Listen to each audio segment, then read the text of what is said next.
Nifty 550 Momentum Index Fund introduced by Max Life, right. और again आपको ये video इसलिए मिल रही है बिकॉज नया फंड आया हुआ है। सो इसके ऊपर डिस्कस करना बहुत ही इंपॉर्टेंट बन जाता है। अगर आप प्लान कर रहे हैं इस फंड के थ्रू से इन्वेस्टमेंट करना, या फिर अगर आप इस फंड के बारे में डिटेल में जानना चाहते हैं, तो ये वीडियो आपके लिए बहुत ही ज़रूरी हो सकती है। 4 ऐसे पॉइंट जानेंगे जिस वजह से आपको इन्वेस्टमेंट करना चाहिए, और वीडियो के अंत में 2 ऐसे पॉइंट रहेंगे जो आपको सोचने में थोड़ा बहुत टाइम दे देगी कि क्या आपको इन्वेस्टमेंट करना चाहिए या नहीं।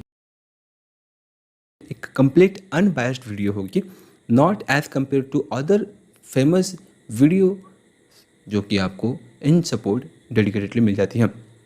चलिए शुरू करते हैं वीडियो को फ्रेंड्स, बिना लेट किए। Max life one of the reputed company in the insurance sector. अब अगर हम बात करें इस फंड की, तो ये फंड काफ़ी इंटरेस्टिंग है। सबसे पहले इट्स एन इंडेक्स फंड।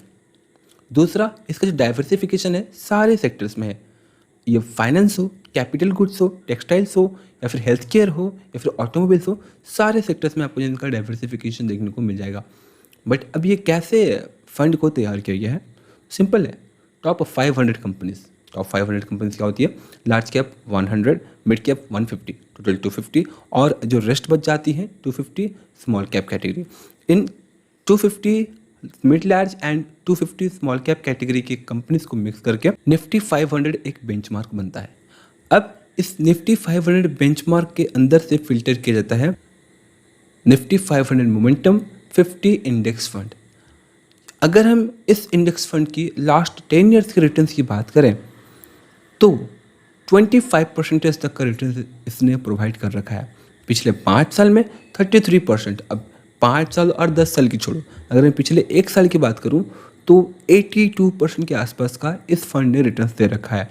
पहला रीज़न हो जाता है कि ये एक इंडेक्स फंड है। दूसरा, इसके रिटर्न्स बहुत ही अच्छे आ रखे हैं।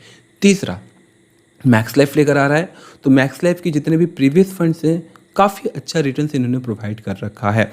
अब अगर हम डिटेल जान में अगर बात करें फंड्स की, तो ये एक ऐसा फंड है जो कि एवरी 6 मंथ में रिबैलेंस होता है, और एक कम्प्लीटली मार्केट बोले तो एक इंडेक्स को रेप्लिकेट करता है।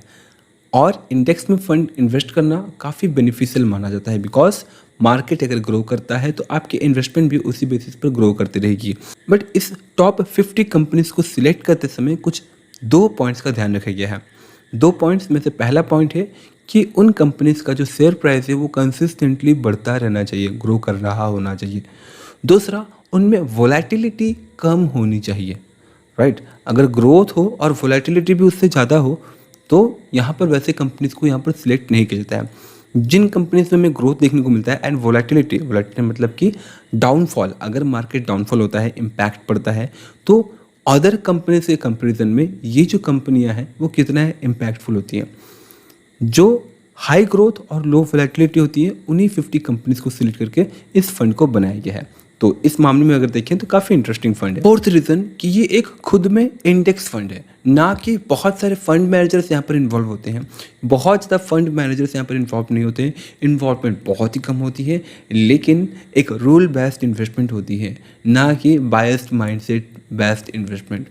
और इंडेक्स फंड की बात करें, करेंटली हमारे इंडिया में बहुत सारे लोग इंडेक्स फंड को ही चूज़ कर रहे हैं as compare to mutual fund invest करना, बिकॉज बेंचमार्क में इन्वेस्ट करना ज़्यादा बेनिफिशियल होता है एज़ कम्पेयर टू जो बेंचमार्क को बीट करने के लिए कंपटीशन कर रहे होते हैं। क्लियर? अब हम जानते हैं कुछ ऐसे पॉइंट्स जो कि आपको सोचना चाहिए कि क्या आपको यहाँ पर इन्वेस्टमेंट करना चाहिए या नहीं। सबसे पहला रीज़न कि ये जो इंडेक्स है ये बहुत पुराना नहीं है, 6 to 7 या फिर 1 ईयर के आसपास का ही इसका जो एज है। रिसेंटली 1 ईयर के आसपास में जो रिसेंटली ये तैयार हुआ है, लेकिन जो डाइवर्सिफिकेशन है वो इसे काफ़ी अच्छा सपोर्ट दे देती है, जिस वजह से अच्छा खासा आपको रिटर्न देखने को मिल जाता है, और जिस वजह से आपको बहुत लंबा पास्ट रिकॉर्ड यहाँ पर नहीं देखने को मिलता है इस फंड का। दूसरा, अगर आपको सिर्फ फंड्स में डायरेक्टली इन्वेस्ट करना है और आप केयर नहीं करते हो कि क्या टैक्सेस लगने वाले हैं, और अगर आपकी बहुत ज़्यादा आपके पास पैसे नहीं है, अगर आप डर रहे हो 10,000 5,000 लगाने का, और अगर आप कंसिस्टेंटली इन्वेस्ट नहीं कर पाओगे फॉर लॉन्ग रन, तो आप डायरेक्टली किसी इंडेक्स फंड, ओपन फंड के साथ भी जा सकते हो। जी हाँ, ओपनली आपको म्यूचुअल फंड वगैरह भी देखने को मिल जाती है, बट बहुत सारे नहीं है, 1-2 गिनी चुनी है जिसके बारे में आपको स्क्रीनशॉट देखने को मिल जाएगा, राइट। तीसरा पॉइंट, खर्चे। यस, बहुत ज़्यादा तो नहीं है, but as compare to other funds इसके खर्चे काफ़ी कम हैं, लेकिन एज़ कम्पेयर टू फंड्स जिसे हम डायरेक्टली बाय कर पाते हैं वाया ब्रोकिंग प्लेटफॉर्म, थोड़ा सा हाई है।